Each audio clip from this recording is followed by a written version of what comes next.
আইনজীবী সমিতির সাবেক সভাপতি, দুদুবরের সভাপতি এবং সম্পাদক, এই বারের নিয়মিত প্র্যাকটিশনার এবং বরিশালে যারা আমরা আদালতে কর্মরত আমাদের অভিভাবক অ্যাডভোকেট তালুকদার মোহাম্মদ ইউনূস জিআর 714/2024 মামলায় হাজির হয়েছেন।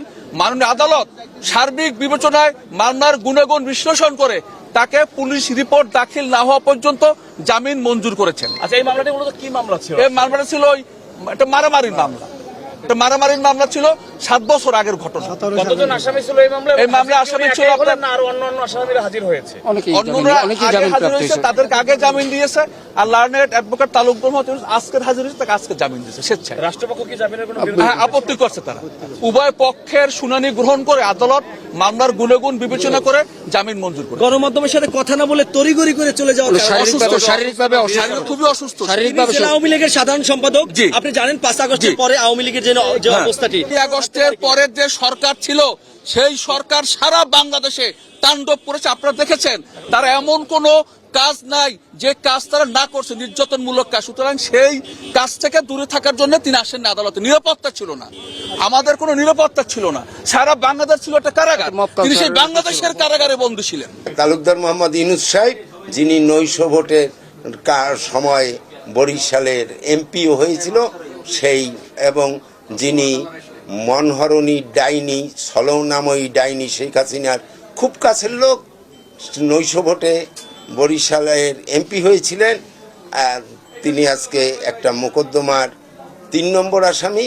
মোকদ্দমায় জামিন অযোগ্য ধারা ছিল, তিনি আত্মসমর্পণ করেছেন। বিজ্ঞ অতিরিক্ত মেট্রোপলিটন ম্যাজিস্ট্রেট বরিশাল তার জামিন মঞ্জুর করেছেন। আমরা আপত্তি করেছি, বিজ্ঞ আদালত সন্তুষ্ট হয়েছে, তাকে জামিন মঞ্জুর করেছেন। এই মামলাটা 5 আগস্টের আগের মামলা। এইটা মামলা ছিল যে ওই বিএনপি নেতৃবৃন্দের উপর হামলার মামলা। মামলাটা হয়েছে 7 বছর আগের মামলা। যখন 7 বছর আগে এই ঘটনা, কিন্তু রাজনৈতিক পট পরিবর্তনের পর আমরা এই মামলা করেছি।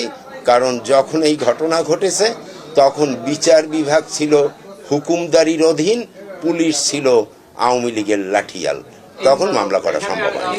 আমরা জামিনের বিরোধিতা করছি, কিন্তু সোনা অ্যারেস্ট করার পদক্ষেপ নেওয়ার এখতিয়ার আমাদের নাই।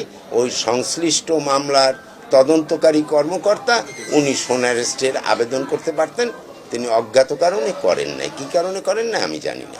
এবং আমাকে এই মামলা আমি ফাইলিং লয়ার হওয়া সত্ত্বেও আমাকে ঢুকতে দেওয়া হয় নাই।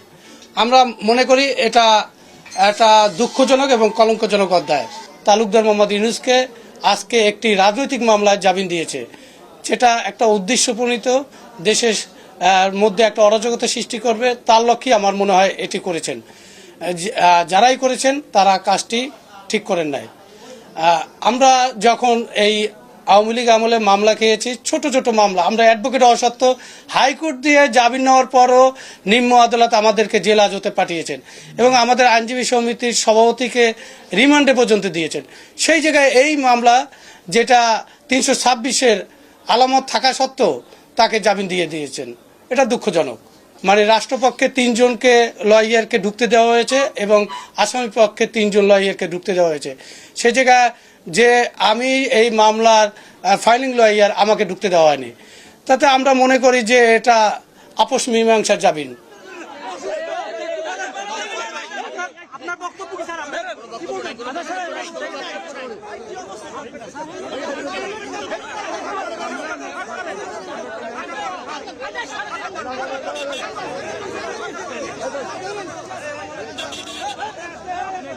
দেবশ্রী শুভ্রা সরকার পৃথিবী, নিউজ ডেস্ক, চ্যানেল 365।